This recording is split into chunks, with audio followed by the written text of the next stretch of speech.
Hey Superman fans, I got a chance to check out the new DC animated film, Superman Unbound, at WonderCon. I thought I'd just chime in and do you guys a video review, because if you're like me, you love these animated films, and you're dying to know how Superman Unbound ranks among the best of them.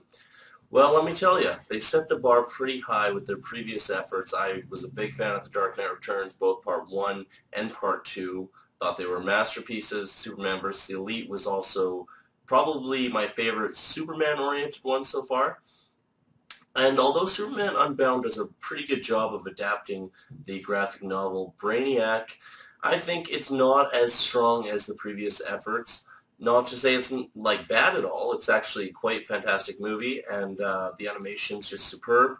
The action is top notch, but the storyline just really wasn't the same caliber as those past movies.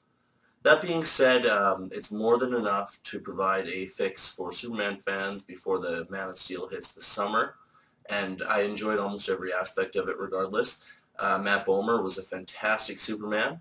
The action was fluid, the action was fast, and Superman did some pretty intense maneuvers, maybe a little anime influence, believe it or not. Um, Molly Quinn was actually played in Supergirl, who got a little bit too much focus in this. I would have preferred the focus be all the way on Superman and Lois Lane, and that way maybe the actual resolution of the film would have hit home a little bit better. Although Lois Lane did have a pretty awesome moment in the film that you're going to be surprised at, considering that it's a PG-13 movie and a lot of kids are probably going to see it.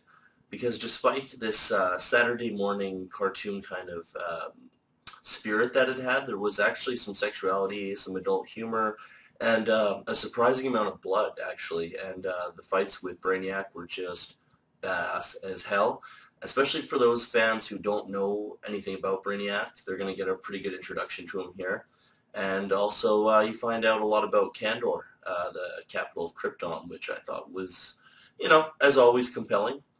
So that being said, John Noble created a fantastic villain in Brainiac who is pretty badass, and him and Superman have a pretty epic confrontation, I would say.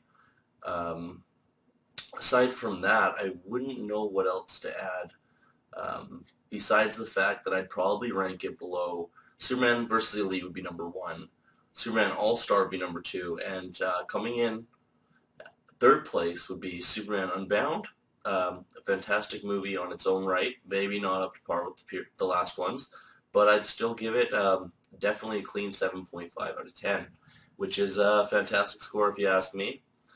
And if you have any questions, chime in below and I'll be happy to answer them.